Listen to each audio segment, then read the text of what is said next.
Chapter 49 Fatality. Meantime Milady, drunk with passion, roaring on the deck like a lioness that has been embarked, had been tempted to throw herself into the sea, that she might regain the coast, for she could not get rid of the thought that she had been insulted by D'Artagnan, threatened by Athos, and that she had quit France without being revenged on them. This idea soon became so insupportable to her that, at the risk of whatever terrible consequences might result to herself from it, she implored the captain to put her on shore. But the captain, eager to escape from his false position, placed between French and English cruisers, like the bat between the mice and the birds, was in great haste to regain England, and positively refused to obey what he took for a woman's caprice, promising his passenger, who had been particularly recommended to him by the cardinal, to land her, if the sea and the French permitted him, at one of the ports of Brittany, either at Lorient or Brest. But the wind was contrary, the sea bad. They tacked and kept offshore. 9 days after leaving the Charente, pale with fatigue and vexation, Milady saw only the blue coasts of Finistère appear. She calculated that to cross this corner of France and return to the cardinal it would take her at least 3 days. Add another day for landing, and that would make 4.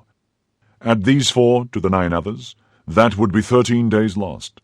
13 days during which so many important events might pass in London. She reflected likewise that the cardinal would be furious at her return, and consequently would be more disposed to listen to the complaints brought against her than to the accusations she brought against others.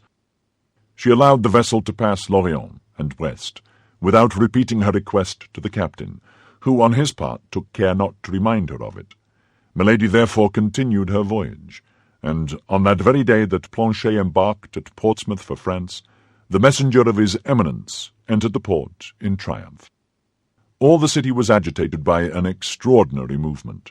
4 large vessels, recently built, had just been launched.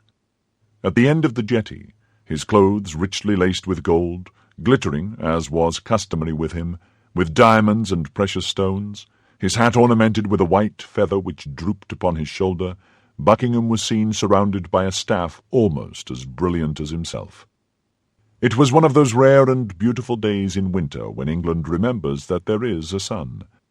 The star of day, pale but nevertheless still splendid, was setting in the horizon, glorifying at once the heavens and the sea with bands of fire, and casting upon the towers and the old houses of the city a last ray of gold, which made the windows sparkle like the reflection of a conflagration. Breathing that sea breeze, so much more invigorating and balsamic as the land is approached, contemplating all the power of those preparations she was commissioned to destroy, all the power of that army which she was to combat alone, she, a woman with a few bags of gold, Milady compared herself mentally to Judith, the terrible Jewess, when she penetrated the camp of the Assyrians and beheld the enormous mass of chariots, horses, men, and arms, which a gesture of her hand was to dissipate like a cloud of smoke. They entered the roadstead, but as they drew near in order to cast anchor, a little cutter, looking like a coast-guard, formidably armed, approached the merchant vessel and dropped into the sea a boat which directed its course to the ladder. This boat contained an officer, a mate, and 8 rowers. The officer alone went on board, where he was received with all the deference inspired by the uniform. The officer conversed a few instants with the captain, gave him several papers, of which he was the bearer, to read, and upon the order of the merchant captain the whole crew of the vessel, both passengers and sailors, were called upon deck. When this species of summons was made, the officer inquired aloud the point of the brig's departure, its route, its landings, and to all these questions the captain replied without difficulty and without hesitation. Then the officer began to pass in review all the people, one after the other, and stopping when he came to Milady, surveyed her very closely, but without addressing a single word to her. He then returned to the captain, said a few words to him, and as if from that moment the vessel was under his command, he ordered a maneuver which the crew executed immediately. Then the vessel resumed its course, still escorted by the little cutter, which sailed side by side with it, menacing it with the mouths of its 6 cannon. The boat followed in the wake of the ship, a speck near the enormous mass. During the examination of Milady by the officer, as may well be imagined, Milady on her part was not less scrutinizing in her glances. But however great was the power of this woman with eyes of flame in reading the hearts of those whose secrets she wished to divine, she met this time with a countenance of such impassivity that no discovery followed her investigation. The officer who had stopped in front of her and studied her with so much care might have been 25 or 26 years of age. He was of pale complexion, with clear blue eyes, rather deeply set. His mouth, fine and well cut, remained motionless in its correct lines. His chin, strongly marked, denoted that strength of will which, in the ordinary Britannic type, denotes mostly nothing but obstinacy. A brow a little receding, as is proper for poets, enthusiasts, and soldiers, was scarcely shaded by short, thin hair, which, like the beard which covered the lower part of his face, was of a beautiful deep chestnut colour. When they entered the port, it was already night. The fog increased the darkness, and formed round the stern lights and lanterns of the jetty a circle like that which surrounds the moon when the weather threatens to become rainy. The air they breathed was heavy, damp, and cold. Milady, that woman so courageous and firm, shivered in spite of herself. The officer desired to have Milady's packages pointed out to him, and ordered them to be placed in the boat. When this operation was complete, he invited her to descend by offering her his hand. Milady looked at this man, and hesitated. "Who are you, sir?" asked she, "who has the kindness to trouble yourself so particularly on my account?" "You may perceive, madame, by my uniform, that I am an officer in the English navy," replied the young man. "But is it the custom for the officers in the English navy to place themselves at the service of their female compatriots when they land in a port of Great Britain, and carry their gallantry so far as to conduct them ashore?" "Yes, madame, it is the custom, not from gallantry but prudence, that in time of war foreigners should be conducted to particular hotels, in order that they may remain under the eye of the government until full information can be obtained about them." These words were pronounced with the most exact politeness and the most perfect calmness. Nevertheless, they had not the power of convincing Milady. "But I am not a foreigner, sir," said she, with an accent as pure as ever was heard between Portsmouth and Manchester. "My name is Lady Clarick, and this measure is general, madame, and you will seek in vain to evade it." "I will follow you then, sir." Accepting the hand of the officer, she began the descent of the ladder, at the foot of which the boat waited. The officer followed her. A large cloak was spread at the stern. The officer requested her to sit down upon this cloak, and placed himself beside her. "Row," said he to the sailors.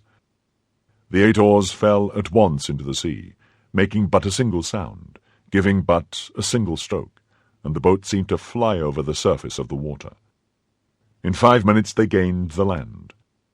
The officer leaped to the pier, and offered his hand to Milady. A carriage was in waiting. "Is this carriage for us?" asked Milady. "Yes, madame," replied the officer. "The hotel, then, is far away?" "At the other end of the town." "Very well," said Milady, and she resolutely entered the carriage. The officer saw that the baggage was fastened carefully behind the carriage, and this operation ended, he took his place beside Milady and shut the door.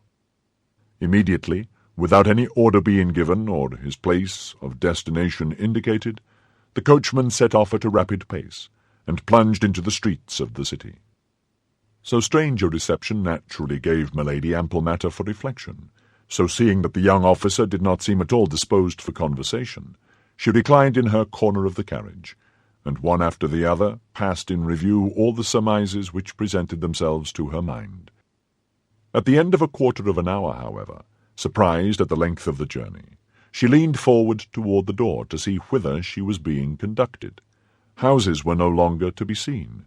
Trees appeared in the darkness like great black phantoms, chasing one another. Milady shuddered. "But we are no longer in the city, sir," said she. The young officer preserved silence. "I beg you to understand, sir.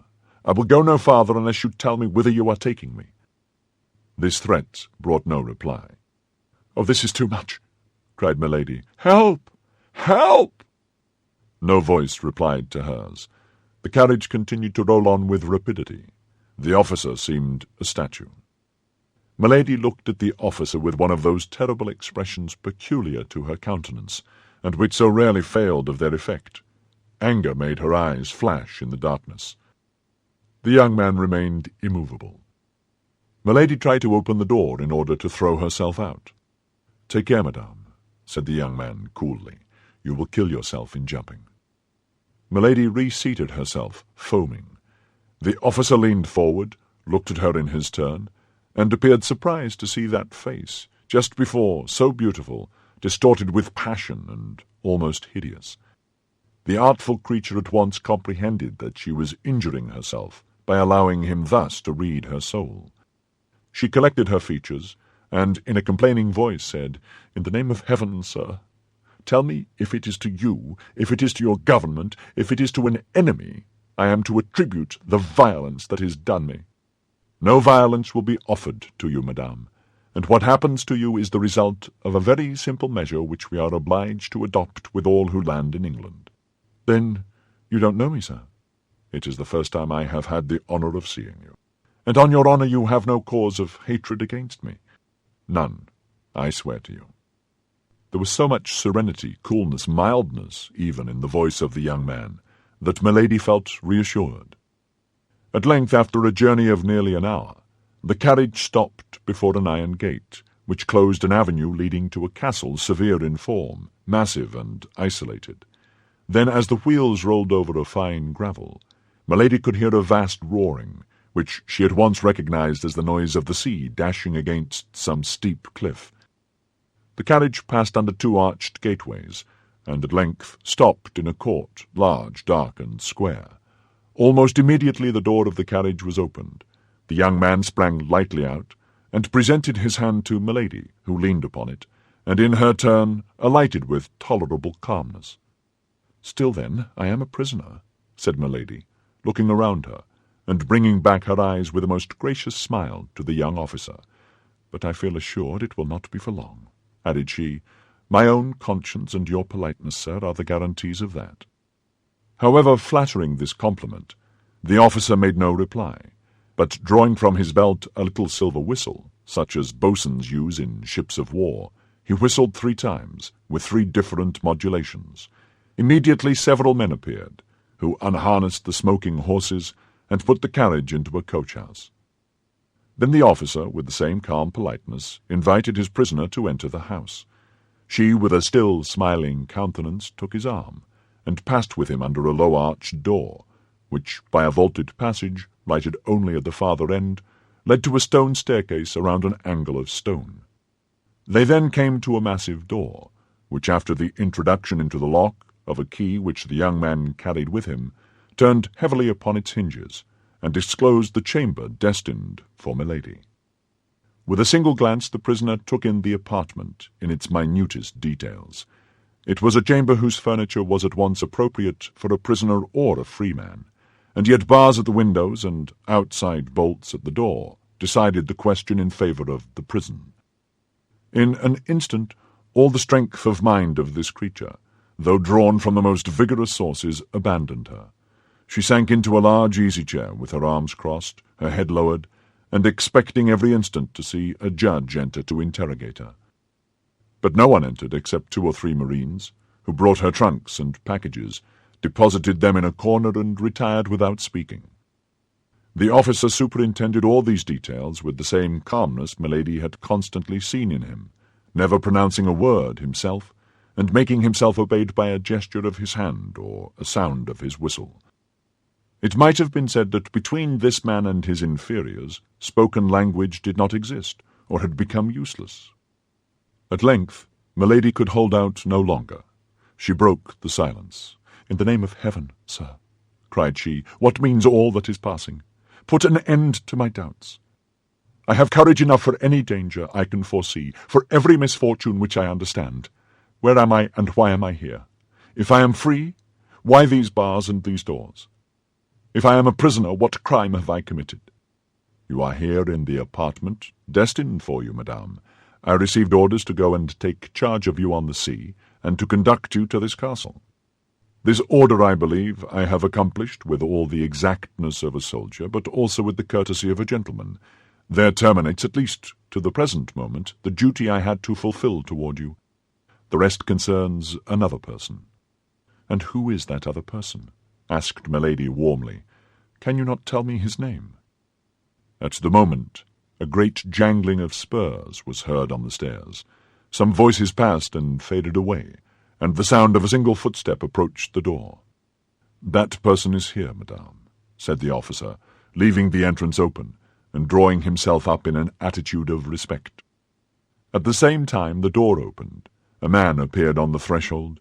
He was without a hat, carried a sword, and flourished a handkerchief in his hand. Milady thought she recognized this shadow in the gloom.